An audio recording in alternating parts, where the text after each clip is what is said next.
अस्सलामुअलैकुम एवरीवन। आज हम पर्सनालिटी डिसऑर्डर का क्लस्टर बी का last and four disorder narcissistic personality disorder को डिटेल में डिस्कस करेंगे। प्रीवियस वीडियो में जो है वो हम लोगों ने हिस्ट्रॉनिक पर्सनालिटी डिसऑर्डर को डिटेल में डिस्कस किया था, और इससे पहले हम लोगों ने borderline personality, anti social personality and जो है वो पैरानॉइड पर्सनालिटी डिसऑर्डर को डिस्कस किया था। आज जो है वो हम नार्सिसिस्टिक पर्सनालिटी डिसऑर्डर को जो है वो डिस्कस करेंगे। इसके सिम्टम्स पे, इसके कॉजेज़ और ट्रीटमेंट पे बात करेंगे। हिस्ट्रॉनिक पर्सनालिटी जो डिसऑर्डर है, ये लोग जो है ना ख़ुद को बहुत सुपीरियर समझते हैं। ये ख़ुद को जो है ना वो बहुत अजीम समझते हैं। इन लोगों को ये लगता है कि ये सबसे स्पेशल हैं, सबसे अहम हैं। अपनी गलती को ये लोग नहीं मानते, ठीक है। इनके अंदर एम्पैथी जो लेवल है, ठीक है, वो नहीं होता। एक्सेसिव मूड स्विंग्स होते हैं इन लोगों के। Diagnostic criteria narcissistic personality disorder का अकॉर्डिंग टू DSM-5 उसको देख लेते हैं। क्राइटेरिया ए है a pervasive pattern of grandiosity in fantasy और behaviour, need for admiration and lack of empathy beginning by early childhood and present in variety of context.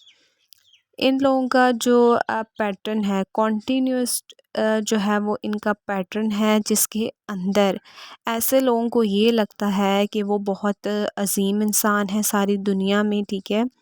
इन जैसा कोई भी नहीं है, ये बादशाह हैं, ठीक है। ये या तो फिर ये अपनी सोच में होंगे, या जो है वो इनका जो बिहेवियर है वो ही ऐसा होगा। इसके अलावा जो है वो इनके अंदर ये नीड होती है कि लोग जो है वो इनकी तारीफ़ करें, और एम्पैथी जो है वो इनके अंदर नहीं होती। और ये जो है वो अर्ली चाइल्डहुड में जो है वो ये स्टार्ट हो जाता है। और 9 सिम्टम्स हैं, और इनमें से जो है वो एटलीस्ट 5 सिम्टम्स प्रेजेंट होंगे तो फिर नार्सिसिस्टिक पर्सनालिटी डिसऑर्डर को जो है वो डायग्नोस किया जाएगा।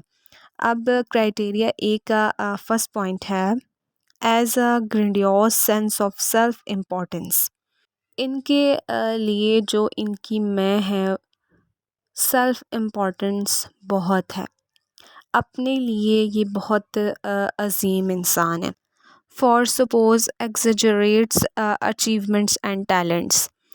ये लोग जो हैं वो, इन लोगों को जो है वो ये लगता है कि ये बहुत जो है वो टैलेंटेड है, और इनके अंदर जो है वो इतना टैलेंट है, इतना टैलेंट है कि ये लोग ये समझते हैं कि किसी दूसरे के अंदर जो है वो इतना टैलेंट नहीं है।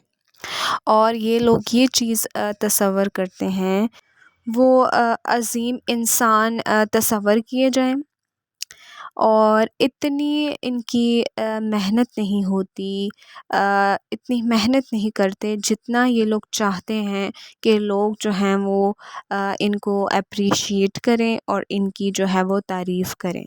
Next second point is preoccupied with fantasies of unlimited success.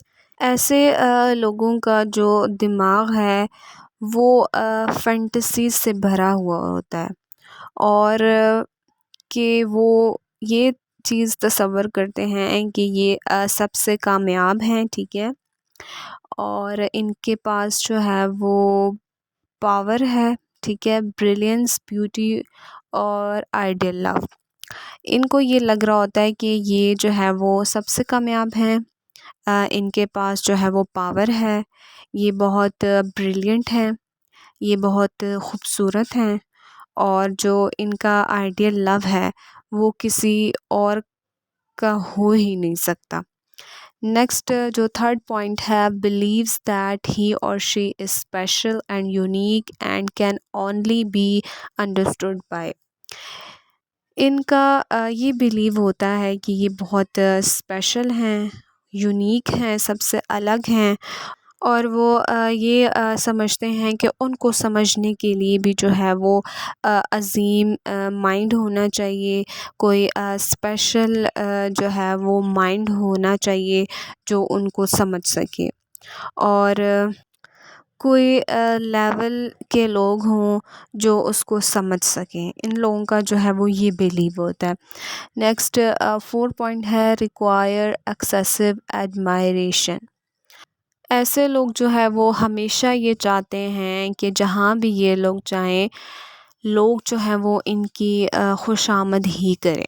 Next जो 5 पॉइंट है हैज़ अ सेंस ऑफ टाइटलमेंट। ये लोग जो हैं वो हमेशा जो है वो इनके दिमाग में ये चीज़ ही चल रही होती है कि जो है वो इनको कोई टाइटल दिया जाए। इन लोगों को जो है वो हमेशा जो है वो फ़ेवरेबल ट्रीटमेंट मिलना चाहिए। जैसा ये लोग चाहते हैं वैसा जो है वो इन लोगों को वेलकम भी मिलना चाहिए।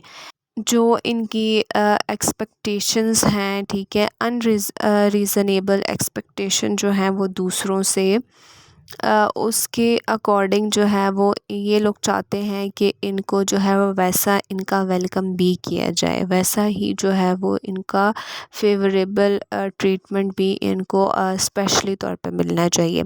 नेक्स्ट 6 पॉइंट है is interpersonally exploitative, takes advantage of other to achieve his or her own ends। ऐसे लोगों के साथ जो इनके दोस्त हो गए या दूसरे लोग होते हैं वो इन लोगों का जो है वो बहुत फ़ायदा उठाते हैं, लेकिन ये लोग जो हैं वो इनको इस चीज़ का अंदाज़ा नहीं होता, ठीक है। नेक्स्ट 7 पॉइंट है lacks empathy, is unwilling to recognise और identify with the feeling and needs of other. इनके अंदर जो लैक ऑफ एम्पैथी है दूसरों के लिए वो नहीं होती कि फॉर सपोज़ किसी दूसरे ने जो है वो कभी इनकी हेल्प की थी और अब जो है वो इनको भी उनकी करनी चाहिए, तो इनको इस चीज़ का जो है वो एहसास नहीं होता। ऐसे लोगों के अंदर जो है वो लैक ऑफ एम्पैथी होती है। नेक्स्ट 8 पॉइंट है is often envious of other और believes that others are envious of him और हर। हमेशा ये लोग जो हैं वो दूसरों से जो है वो जेलस हो रहे होते हैं, लेकिन ये लोग ये समझते हैं कि दूसरे इनसे जेलस हो रहे होते हैं, लेकिन ऐसा नहीं है, बल्कि ये लोग ख़ुद दूसरों से जो है वो जेलस हो रहे होते हैं। लास्ट 9 पॉइंट है शोज़ एरोगेंट हॉडी बिहेवियर और एटीट्यूड्स। ऐसे जो लोग हैं इनका बिहेवियर दूसरे लोगों के साथ जो है वो कुछ ख़ास अच्छा नहीं होता। एरोगेंट बिहेवियर शो कर रहे होते हैं, एटीट्यूड जो है वो शो कर रहे होते हैं अपने बिहेवियर से। कॉजेज़ की बात करें तो कॉजेज़ में जो है वो लाइफ एक्सपीरियंसेस हो गए, ठीक है, जिसकी वजह से ये डिसऑर्डर कॉज हो सकता है। इसके अलावा अब्यूज़, कोई चाइल्डहुड ट्रॉमा हो गया, पेरेंटिंग स्टाइल हो गए जिसकी वजह से जो है वो ये डिसऑर्डर कॉज हो सकता है। एनवायरमेंटल फैक्टर हो गए, ठीक है, जिनकी वजह से भी जो है वो ये डिसऑर्डर कॉज हो सकता है। ट्रीटमेंट की बात करें तो ट्रीटमेंट में जो है वो मेडिकेशन और साइकोथेरेपी दोनों को जो है वो यूज़ किया जाता है। अब ट्रीटमेंट में जो है वो इंडिविजुअल साइकोडायनामिक साइकोथेरेपी जो है वो की जाती है। इसके अलावा सीबीटी कॉग्निटिव बिहेवियरल थेरेपी की जाती है। क्लाइंट की जो डिस्टॉर्टेड थिंकिंग है, ठीक है, उनको चेंज किया जा सके।